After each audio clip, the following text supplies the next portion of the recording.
क्या पॉइंट है कि एक्सक्लूसिव इवेंट्स में दोनों इवेंट एक साथ नहीं होंगे, या तो 4 आएगा या फिर 1 आएगा। और इंक्लूसिव इवेंट्स में क्या होगा, हेड भी आ सकता है और उसके बाद 1 भी आ सकता है। तो ये क्लियरली हमें क्या दिख रहा है, एंड। और यहाँ पर क्या है, एक्सक्लूसिव इवेंट्स में क्या है, और। बस इतना आसानी से हम समझ सकते हैं कि कब हमें एंड लगाना है, कब हमें और लगाना है। कि जो दो काम एक साथ हो ही नहीं सकते, तो उसमें तो और ही रहेगा। या तो एक काम होगा या फिर दूसरा वाला होगा, दोनों एक साथ नहीं हो सकते, तो उसमें एंड नहीं लगेगा। ठीक है। अब इसका एक एग्जांपल है,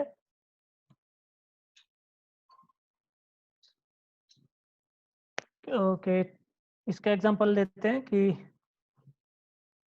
जो हमने अभी डिस्कस किया कि आपके पास 4 कॉइन्स हैं, 4 कॉइन्स हैं और आपको चाहिए 2 head. What I need is at least 2 heads. तो पहला तो हमें परमुटेशंस निकालने पड़ेंगे ऑब्वियसली, कि 4 कॉइन्स पर टोटल कितने तरीके से आ सकता है, कितने हेड टेल बन सकते हैं। देखो, एक कॉइन पर क्या होता है, हेड या टेल। दूसरे कॉइन पर क्या होगा, हेड या टेल। तीसरे कॉइन पर क्या होगा, हेड या टेल। चौथे कॉइन पर हेड या टेल। ठीक है। तो 4 कॉइन्स हैं, हेड या टेल आ रहा है, और आपको डिसाइड करना है कि टोटल आपके पास कितने परमुटेशंस बनेंगे हेड या टेल इनके कॉम्बिनेशन से। तो कैसे बताएंगे, आपके पास ऑप्शन कितने हैं, 2। चाहिए कितने, 1, 2C 1। फिर से दूसरे कॉइन पर आपके पास ऑप्शन कितने हैं, 2। आ कितना सकता है, या फिर चाहिए कितना, 1, 2C 2, 2C 1। ऐसी अगली बार भी 2C 1 और 2C 1। आंसर कितना आया, 2 to the power 4। आपके पास टोटल इतने कॉम्बिनेशंस क्रिएट हो सकते हैं। कैसे, अभी हमने पिछली क्लासेस में क्या सीखा, कॉम्बिनेशन कैसे गाड़ी से निकालते हैं। पिछली क्लास में यही देखा हमने कि कितने कॉम्बिनेशन किस तरह से निकालते हैं। आपके पास ऑप्शंस कितने हैं, 2। चाहिए कितना, हेड या टेल, कुछ भी आ जाए। दूसरे कॉइन में भी आपके पास ऑप्शन कितने हैं, 2। हेड या टेल कुछ भी आ जाए। तो टोटल कितने हो गए, 2 to the power 4। तो ये मेरे पास कितना हो गया टोटल कॉम्बिनेशन, कि इससे ज़्यादा कुछ नहीं होगा। और चाहिए क्या, नहीं चाहिए या फिर क्या चाहिए। अब ये आपको डिसाइड करना होता है क्वेश्चन पढ़ के कि आपको रिक्वायर्ड क्या है और क्या रिक्वायर्ड नहीं है। एटलीस्ट 2 हेड्स का मतलब क्या है, कि 2 टेल नहीं आने चाहिए, मतलब 3 टेल अलाउड नहीं है, 3 टेल्स अलाउड नहीं है। 2 या 2 से ज़्यादा हेड आने चाहिए। अब इस तरह की प्रॉब्लम कैसे सॉल्व करोगे। देखो, सबसे पहले आपके पास कितना चाहिए, 2 हेड। 2 हेड वाला अलग क्वेश्चन हो गया। अब यहाँ पर क्या है, एंड नहीं होगा, और। क्योंकि इन दोनों में से एक ही सिचुएशन हो सकती है, या तो 2 हेड आएंगे, या फिर 3, या फिर चारों हेड आएंगे। ये म्यूचुअली एक्सक्लूसिव इवेंट्स हैं, ये तीनों एक साथ कभी नहीं हो सकते। क्यों, आपके पास अगर 2 हेड आ गए तो मतलब 3 हेड नहीं है। सिंपल सा लॉजिकल सी बात है कि आपके पास अगर 3 हेड है तो इसका मतलब क्या है, कि 4 हेड नहीं है और 2 हेड भी नहीं है। तो ये तीनों निकलेंगे, तीनों अलग अलग निकालोगे, और बीच में क्या है, और में क्या करते हैं, हम ऐड कर देते हैं, कि टोटल नंबर ऑफ केसेस कितने हो जाएंगे, ऐड हो जाएंगे वो। तो 2 हेड वाले कितने केस होंगे, ठीक है, ये 2 to the power 4 कितना होता है, 16। तो 2 हेड वाले कितने केसेस होंगे। अब ये सॉल्व करना अपने आप में बड़ी मुश्किल बात है, कि ये तो 4 सिक्के थे, ठीक है, कॉपी पे लिख के कर दोगे। पेपर में उसने 50 सिक्के लिख दिए, 50 कॉइन्स लिख दिए, और उसने बोला एग्जैक्टली 2 हेड्स। अब इसकी प्रोबेबिलिटी कैसे निकालेंगे। तो उसके लिए हमें क्या देखना पड़ेगा, प्रोबेबिलिटी डिस्ट्रीब्यूशन। कितने लोगों ने 11th में मैथमेटिक्स ली थी।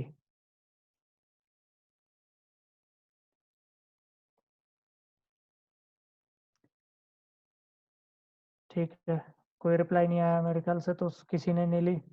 छोड़ते हैं इसे बात को यहीं पर। अब मैं एक सिंपल सा बताता हूँ। हाँ ठीक है, उससे फर्क नहीं पड़ता। अभी हम बहुत ही एक अपने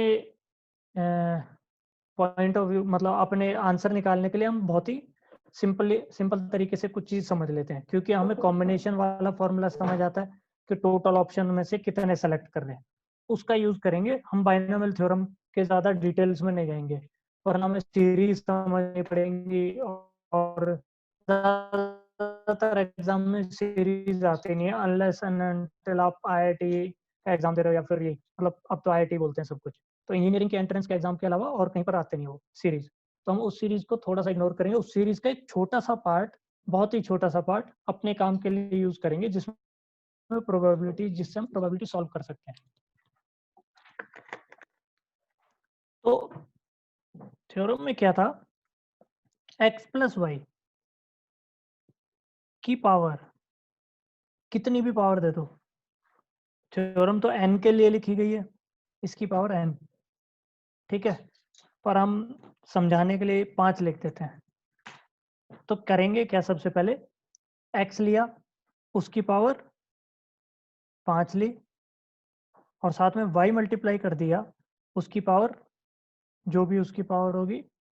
राइट, थोड़ा मैं, इसकी पावर बची कितनी, हमारे पास टोटल पावर कितनी हो सकती है, 5। तो y के पास अगर x सारी की सारी पावर x ने ले ली, तो y के पास कितनी बची, 4। 4 नहीं, 0। और ये सिलेक्शन कितना हुआ, आपको सेलेक्ट कितने करने थे, 5 के 5 x सेलेक्ट हुए ना, आपके पास ऑप्शन कितने थे, 5 के 5 x सेलेक्ट हुए, तो 5C0। आपने कोई ऑप्शन छोड़ा ही नहीं y के लिए। अब ठीक है, y की तरफ देखते रहेंगे हम। अब ये ऐड करो, अब हमारे पास एक y लेंगे। एक y लेने का मतलब क्या है, x की पावर 4 और y की पावर 1। ऑलराइट, हाँ, तो ये तीनों आपस में मल्टीप्लाई हो रहे हैं, ये भी और ये भी, ठीक है। 5C1 x की पावर 4 y की पावर 1। इस तरह से इस थ्योरम में क्या था कि आप कितना भी बड़ा आपके पास ये इक्वेशन दिया हो, मतलब इक्वेशन नहीं, टर्म दिया हो, आप उसे एक्सपेंड कर सकते हो इस तरह से कि आप, अब मेरे पास कितने y हैं, 2, तो x की पावर कितनी बचेगी, 3, ठीक है। होपफुली कभी यूज ना करना पड़े, क्योंकि अगर समझ आया तो बहुत ही बढ़िया है, नहीं तो हम इसका छोटा सा पार्ट लेकर एक अपने लिए यूज करेंगे। तो 5C3, अब y3 हो जाएगा, x2 हो जाएगा, ऐसे चलता रहेगा ये। तो मैं डॉट डॉट डॉट लगा देता हूँ, लास्ट टर्म क्या आएगी, 5 के 5 y सेलेक्ट हो गए, x की पावर कितनी हो गई जाएगी, 0, और y की पावर कितनी हो जाएगी, 5। तो ये बाइनोमियल थ्योरम है। इससे क्या होता है, ये आपके पास लेफ्ट साइड में कितनी बड़ी टर्म लिखी हो, आप उसे एक्सपेंड कर सकते हो। आप उसे एक्सपेंड कर सकते हो, तो इसमें क्या होता है, बीच में आपके वैल्यूज ज़्यादा बड़ी आ रही है, मतलब ये वाले। अब x प्लस ए प्लस बी का होल स्क्वायर इससे सॉल्व करोगे तो आंसर आ जाएगा, एक्स स्क्वायर बी की पावर 0 मतलब 1, है ना, प्लस 2C1, दो में से एक सेलेक्ट होगा ना, बी, एक्स और बी, ए और बी, तो 2AB plus B square. 5C5 क्या होता है, 1, 2C2 कितना होगा, 1। ऐसे क्यूब सॉल्व होता है, ऐसे 4 सॉल्व होता है, इससे आप कितनी भी बड़ी पावर हो आप सॉल्व कर लोगे। अगर x प्लस वाई का क्यूब भूल गए हो तो इसे सॉल्व करो, निकल आएगा। स्क्वायर भूल गए हो तो स्क्वायर तो भूलना ही नहीं चाहिए ऑब्वियसली, क्यूब भूल जाते हैं, पावर 4 तो यूज ही नहीं होती है। अब ये किस तरह हम यूज करेंगे, कि हमें क्या क्या चाहिए, हमारे पास टोटल 4 कॉइन्स हैं, 4 कॉइन्स हैं, हमें आंसर में क्या चाहिए, 2 हेड, 2 हेड चाहिए। तो हमें कितना सेलेक्ट करना है, 4C2, एक हेड आने की प्रोबेबिलिटी कितनी है, 1/2, ठीक है, उसकी पावर 2। तो 2 मैंने हेड सेलेक्ट किए 4 कॉइन में से, 4 कॉइन में से मैंने क्या किया, 2 हेड सेलेक्ट करे, 4 हेड की प्रोबेबिलिटी, 2 हेड्स की प्रोबेबिलिटी निकाल रहे हैं हम। एग्जैक्टली 2 हेड्स की। 4C2 हेड की, ये क्या है हमारे पास, ये क्या लिखा हुआ है, हेड आने की प्रोबेबिलिटी एक कॉइन में 1/2 होती है। हमें कितने चाहिए, 4 में से 2 हेड चाहिए।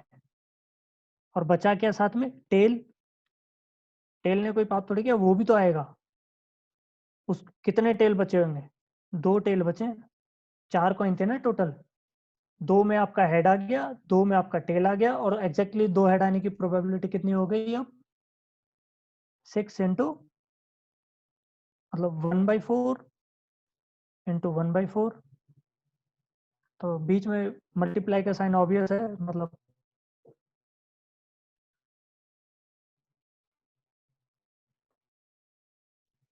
आपके एग्जाम में अगर ये एस्ट्रिक लिखा हुआ है ना, तो उससे मल्टीप्लाई मत समझना, ठीक है। मैं मल्टीप्लाई लिखता हूँ, उसका मतलब होता है किसी भी तरह का operation, plus minus divide multiply log, कुछ भी हो सकता है। एस्ट्रिक, जो ये जो मैंने साइन बनाया था एस्ट्रिक वाला, उसका मतलब है किसी भी तरह का मैथमेटिकल ऑपरेशन। अगर एग्जाम में अगर स्पेसिफाइड नहीं है कि ये मल्टीप्लाई है लिखा हुआ है, तो उसे आप किसी भी तरह का ऑपरेशन समझोगे। तो 1/2 क्या होगा, 1/2 कितने हेड चाहिए थे, 3, और बचा कितना, एक टेल। 1/2 इसकी पावर 1, तो ये इतना ही रहेगा। फिर से आंसर कितना आएगा, 4/16, तो 1/4। और हमारे पास एक और ऑप्शन रह गया लास्ट में, हेड्स। 4C4, क्योंकि चारों के चारों हेड चाहिए मेरे को, चारों के चारों हेड होने चाहिए, तो इस ऑब्वियसली मेरे पास हेड हेड हेड हेड एक ही परमुटेशन बचता है जिसमें सारे के सारे हेड हैं। ऐसा कितनी बार हो सकता है, सिर्फ और सिर्फ एक ही बार तो होगा कि चारों के चारों हेड आ गए। और टोटल परमुटेशंस कितने हैं, 2⁴, तो 1/16, मतलब ये इससे भी करके देख लेते हैं, ऑब्वियसली सेम ही आंसर आएगा। तो इसकी पावर 4, और यहाँ पर क्या आएगा, टेल आने की प्रोबेबिलिटी 1/2, पर पावर कितनी है इसकी, 0। टेल है ही नहीं, टेल नहीं है तो आंसर क्या है। अब ये सॉल्व करोगे 1/4। अब ये क्या है, ये भी आ सकता है, या तो ये आ जाए, या फिर ये आ जाए, या फिर ये आ जाए। और है तो हम क्या करते हैं, ये म्यूचुअली एक्सक्लूसिव इवेंट है, या तो 2 ऐड आएंगे या फिर 3 ऐड आएंगे। ऐसा तो हो नहीं सकता 2 ऐड और 3 ऐड एक साथ आ जाए, फिर से सेम बात। तो अब इन तीनों को ऐड कर दोगे तो क्या आंसर आएगा, इस सवाल का आंसर आ जाएगा कि एटलीस्ट 2 हेड्स। अब आपके लिए क्वेश्चन क्या है, 20 कॉइन्स टॉस किए, है ना, और एट लीस्ट 1 टेल आने की प्रोबेबिलिटी कितनी है। प्रोबेबिलिटी के लिए जनरली सिंबल ये होता है, प्रोबेबिलिटी फॉर एटलीस्ट 1 टेल। तो ये कैसे निकालेंगे, एटलीस्ट 1 टेल का मतलब क्या है, 1 टेल, 2 टेल, 3 टेल, 4 टेल, ऐसे 20 बार निकालो। या फिर सिंपल सी बात है कि हम्म, आपके पास फॉर श्योर इवेंट की प्रोबेबिलिटी कितनी होती है, 1। 1 प्रोबेबिलिटी क्या होती है, कि sum of all mutually exclusive events. इसका क्या मतलब हुआ, कि जितनी भी प्रोबेबिलिटी आई, probability of 0 tail plus probability of 1 tail plus probability of 2 tails, ऐसी सारी की सारी प्रोबेबिलिटीज हमारे पास लास्ट में क्या है, 20 टेल्स, है ना। तो इस सभी का सम कितना होता है, 1।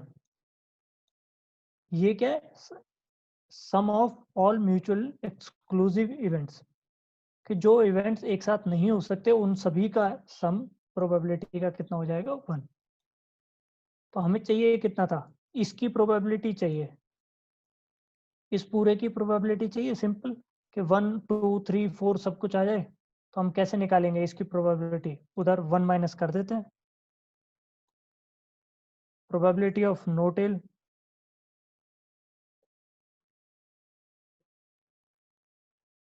नो, तो अब क्या होगा रिक्वायर्ड आंसर? इसको कैसे निकालेंगे? टोटल आपके पास कॉइन्स कितने हैं? सिंपल वहीं पर जाएंगे 20। सेलेक्ट कितने करने हैं? एक। आपको क्या चाहिए? सेलेक्ट कितना करना है? एक करना है, 0। नो टेल कब आएगा? 0 टेल्स, 20 के 20 हेड आ जाए। ठीक है, तो आपको सेलेक्ट क्या करना था? 20 में से 20 हेड आ जाए, तो क्या होगा? आपके पास कोई भी टेल नहीं होगा। इसका मतलब क्या है? एक भी टेल नहीं होगा। एक भी टेल नहीं होगा तो उसकी प्रोबेबिलिटी कितनी है? इस सारे को 1 से माइनस कर देंगे कि 20 के 20 हेड आने की प्रोबेबिलिटी 1 से माइनस हो जाए। हेड आने की प्रोबेबिलिटी कितनी है? 1/2। 1/2 की पावर हेड, हेड कितने चाहिए आपको? 20। ओके, पावर वाला सिंबल ये है। और टेल्स कितने चाहिए? 0। इसकी पावर कितनी चाहिए? 0। तो ये पूरा का पूरा आपका जो भी आंसर निकलेगा 1 में से माइनस हो जाएगा। तो ये आंसर कितना है? 1 माइनस 1/2 टू द पावर 20, जो कि 1 मेगाबाइट मतलब MB की तरह यूज करते हैं। 2 टू द पावर 20। ओके, मैं गलत क्लिक कर दिया।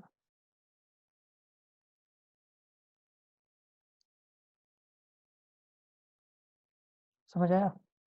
ये किस चीज की प्रोबेबिलिटी है कि एक भी टेल नहीं आया? एक भी टेल नहीं आया का मतलब सारे के सारे हेड आ गए। ये उस चीज की प्रोबेबिलिटी। और आपको चाहिए क्या था? कि एटलीस्ट एक टेल तो आए। ऐसे एटलीस्ट 2 टेल चाहिए। तो ये दोनों सॉल्व करना, आप ये दोनों सॉल्व कर लेना और बाकी में से माइनस कर देना। एटलीस्ट 2 टेल्स लिखा होगा तो क्या होगा? सिर्फ ये दोनों सॉल्व करने, 1 में से माइनस कर दिया। ऑलराइट, समझ आया इसे क्या बोलते हैं हम? इसका यूज क्या है? इसे बर्नौलीज डिस्ट्रीब्यूशन बोलते हैं। प्रोबेबिलिटी डिस्ट्रीब्यूशन होता है किस तरह का? बर्नौलीज डिस्ट्रीब्यूशन टाइप का। ये कब होता है?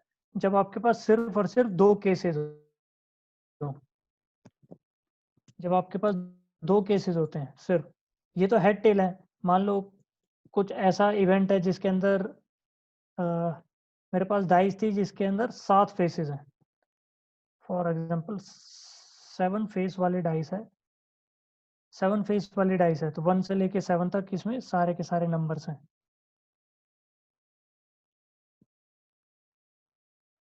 है ना? मैंने ये डाइस 10 बार रोल करी।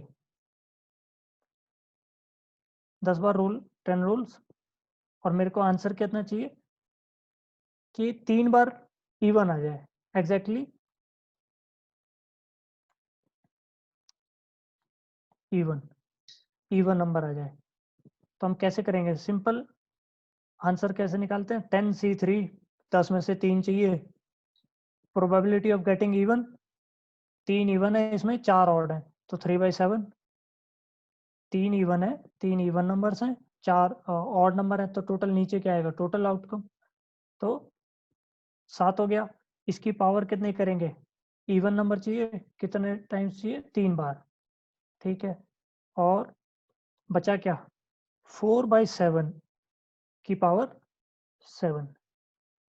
ओके, ये बटन नहीं दबा। 4/7 की पावर 7।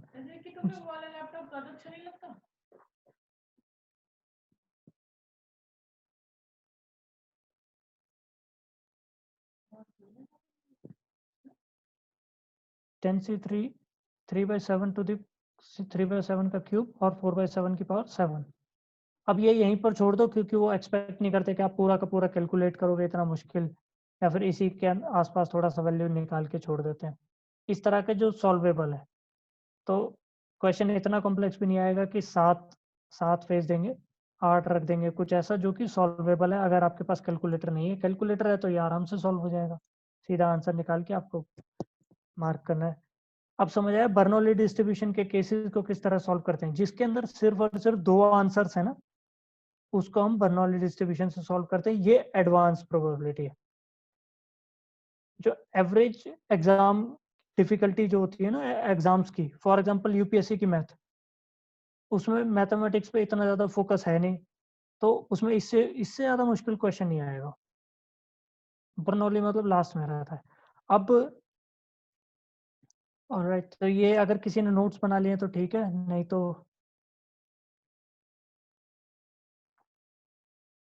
मैं इसी के नीचे पढ़ाता रहता हूँ, बाद में एक साथ भेज देंगे। अब हम नेक्स्ट टॉपिक देखते हैं थोड़ा सा इसी में, प्रोबेबिलिटी में, क्योंकि इस सब्जेक्ट से ना सिर्फ प्रोबेबिलिटी से आपके बहुत सारे क्वेश्चन सॉल्व हो जाएंगे जिसमें प्रोबेबिलिटी नहीं भी रिक्वायर्ड होगी ना, काउंटिंग वाले, नंबर थ्योरी के बेसिस वाले। आप इसकी प्रैक्टिस करोगे तो नॉर्मल काउंटिंग हो ही जाएगी। एक होती है कंडीशनल प्रोबेबिलिटी। एक सीरियल आता था खुल्ला सिम सिम टाइप का, उसमें आपके पास 3 ऑप्शंस होते थे, 3 दरवाजे, गेट नंबर 1 2 3। इसमें क्या होता है, कंडीशनल प्रोबेबिलिटी कब लगती है, जब इवेंट्स आपस में रिलेटेड होते हैं और एक के बाद दूसरा होना होता है। कंडीशनल प्रोबेबिलिटी कब होती है, जब इवेंट एक के बाद एक दूसरा होना होता है। तो इसका सबसे सिंपल एग्जांपल है, जो कि फेमस एग्जांपल भी है अपने आप में, कि अगर एक कपल के 2 बच्चे हैं, तो पहला, और मैं बोल दूं first one is a boy, पहला लड़का है, तो दूसरे का भी व्हाट,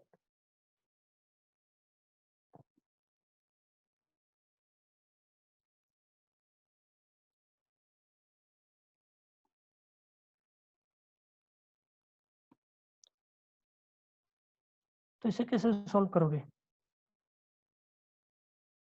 इसको सॉल्व करने का एक सबसे सिंपल तरीका है, बिना कंडीशनल प्रोबेबिलिटी को ज़्यादा पढ़े, कि आप केसेस बना लो।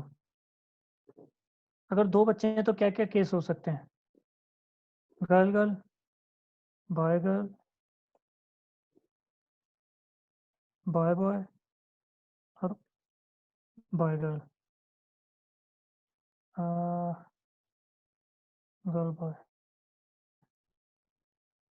ठीक है, ये 4 केसेस हो सकते हैं, इसके अलावा कोई केस नहीं बनेगा। ठीक है, समझ आया?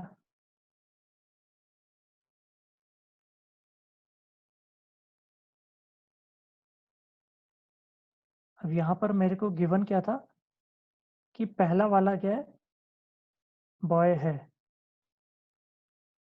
पहला वाला क्या बॉय है, तो प्रोबेबिलिटी के दूसरा भी बॉय होगा। इसकी कितनी बची? आपके पास टोटल केसेस कितने बचे? 2, और आपको सेलेक्ट कितना करना है? 1। तो आंसर कितना जाएगा? 1/2। ठीक है, अदरवाइज अभी तो कंडीशनल प्रोबेबिलिटी स्टार्ट करने के लिए टाइम कम ही है, ये लंबा टॉपिक है। इससे पहले फिर एक क्वेश्चन और डिस्कस कर लेते हैं, कि आपके पास 3 पेयर्स हैं। ये तो मैंने अभी थोड़ी देर पहले डिस्कस किया था, किसी से बोरिंग हो जाएगा, कोई नहीं। 3 पेयर्स रेड सॉक्स के, 4 पेयर्स हैं ग्रीन सॉक्स के, और 5 पेयर्स हैं किसके? ब्लैक सॉक्स के। आपको अ,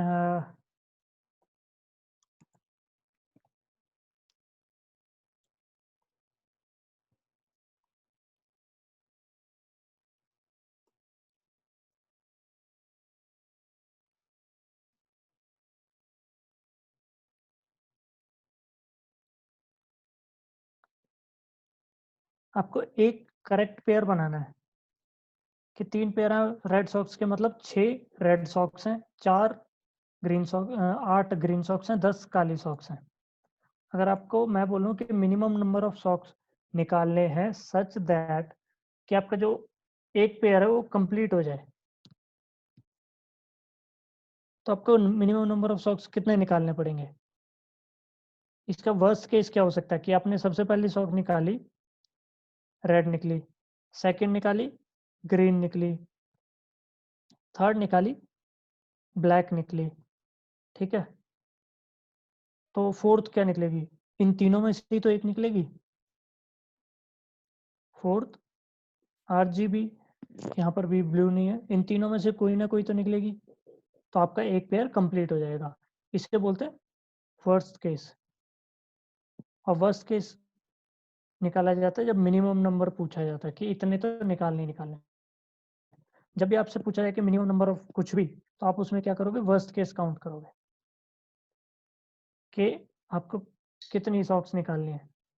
और बेस्ट केस क्या होता? पहली रेड निकली, दूसरी भी रेड निकल गई। अब ये बताना है, ये तो समझ आ गया।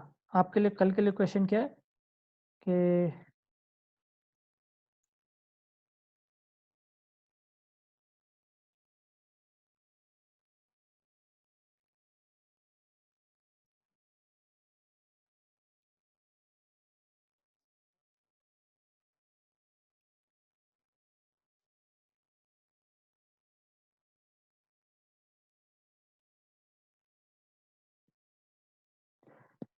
ठीक है, पहली बार में आपका क्या निकल के आया? ग्रीन सॉक निकल के आया। तो दूसरी ट्राई में आपके पास रेड निकल के आएगा। इस चीज की क्या प्रोबेबिलिटी होगी? ठीक है, ये बहुत ही सिंपल सा क्वेश्चन है। जो हमने डिस्कस किया वो उससे ज़्यादा मुश्किल है। तो एक आपको बर्नौलीज के लिए भी क्वेश्चन दे देना चाहिए था, पर कोई नहीं, कोई दिक्कत नहीं है। मतलब ये एक बार रीड कर लोगे तो भी समझ आ जाएगा। तो एक बार प्लीज़ रीड कर लेना, और ये क्वेश्चन निकालोगे तो बहुत ही, इसमें कोई कुछ है भी नहीं।